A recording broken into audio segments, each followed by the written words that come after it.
उस वीडियो के अंदर है। सबसे पहले जब मुझे बताया गया कि हरियाणा से हजारों लोग, 15-20 हजार लोग अमेरिका गए हैं, मैं हैरान हुआ। हरियाणा से इतने लोग अमेरिका क्यों जा रहे हैं, मेरे दिमाग में सवाल उठा। और फिर मैं डैलस में आपके भाइयों से एक छोटे से घर में जाके मिला। मैं आपको बताना चाहता हूं, आपके भाई डैलस में एक कमरे में 15-20 लोग सोते हैं। मैंने उनसे पूछा, आप अमेरिका कैसे आए? देशों की लिस्ट दे दी। पहले हम यहां गए,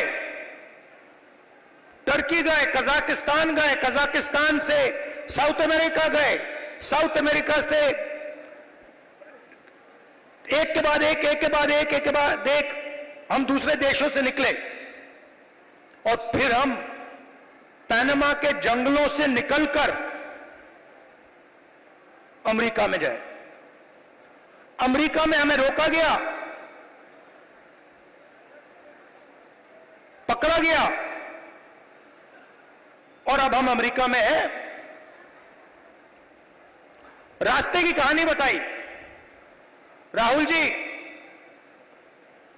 रास्ते पे माफिया के लोगों ने एक बार नहीं, अनेक बार हम सबको लूटा। हम समुद्र में से निकले,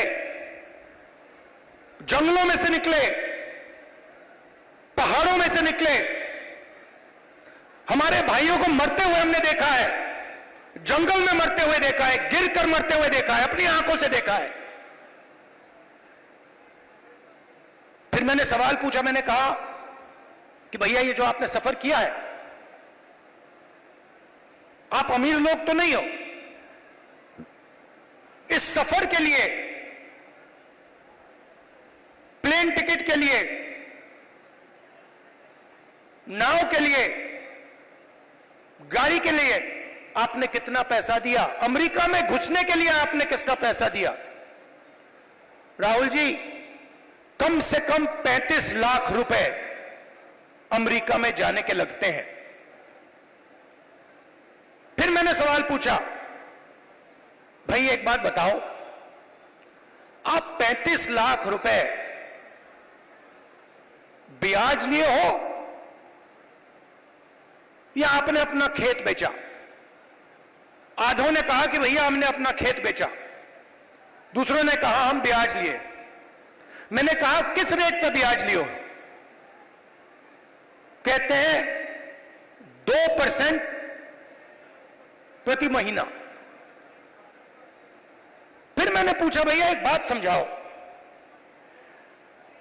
आपने 30 लाख, 35 लाख, 50 लाख कर्जा लिया है, आप अमेरिका जा रहे हो,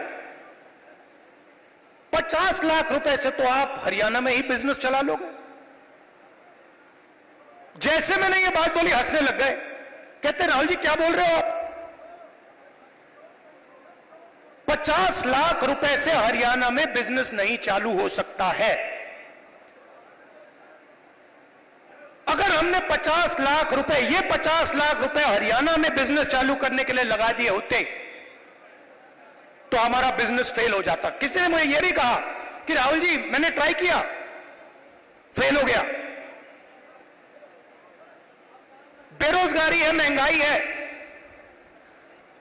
और जब उन्होंने मुझे बोला,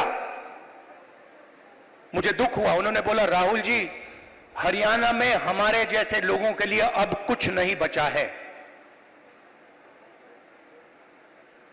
अगर एक युवा गरीब है, अरबपति का बेटा नहीं है, तो ना उसे बैंक लोन मिल सकता है, ना वो बिजनेस चालू कर सकता है, ना वो पब्लिक सेक्टर में जॉब पा सकता है, ना वो आर्मी में जा सकता है। एक के बाद एक, एक के बाद एक, एक के बाद एक, एक के बाद एक सारे दरवाजे आपके बंद कर दिए गए।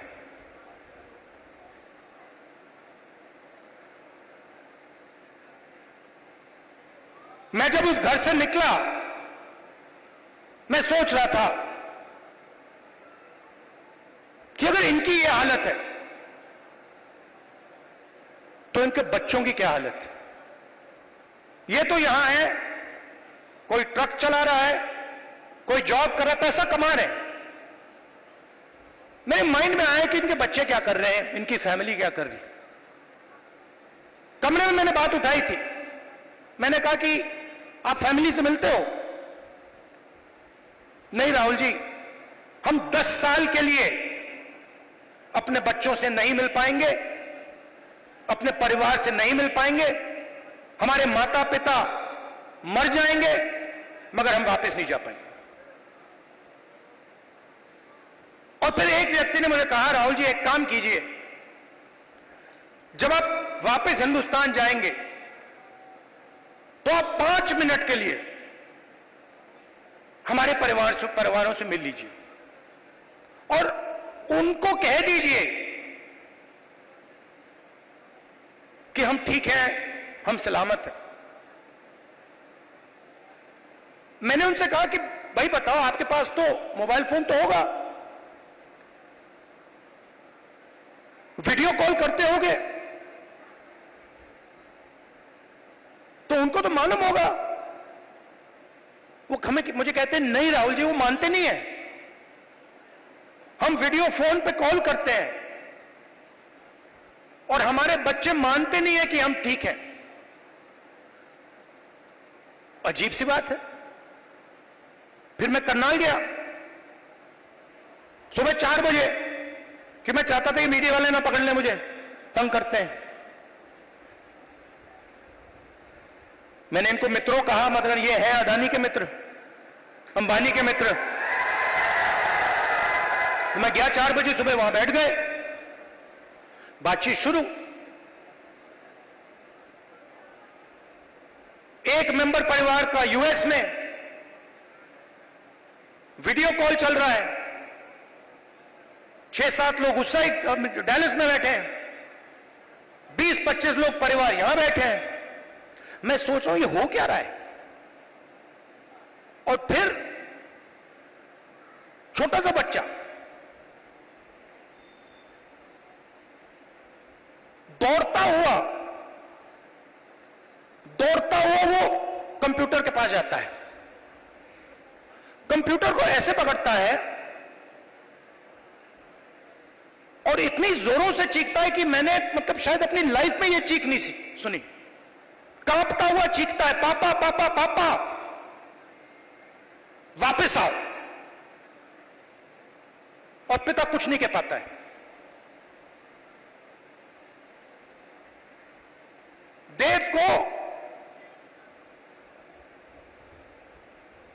देव की आंखों में आंसू, चिल्ला रहा है।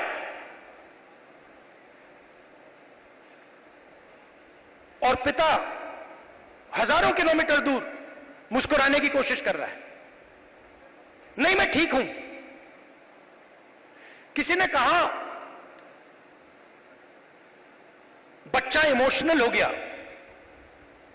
मैंने माइंड में सोचा कि इमोशनल हो गया, इसके हर रोज सीने में छुरे लग रहे हैं। इमोशनल शब्द का क्या मतलब है? वो अपने पिता को 10 साल के लिए नहीं देखेगा, छू नहीं पाएगा, गले नहीं लग पाएगा। क्यों? क्योंकि हरियाणा की सरकार ने हरियाणा को नष्ट कर दिया है, खत्म कर दिया है। वो देव की चीखें नहीं थी, वो हरियाणा के हर युवा के चीखें हैं। और जब वो बोल रहा था, मैं सोच रहा था कि इलेक्शन सब कुछ ठीक है, मगर हरियाणा में जो लाखों बच्चे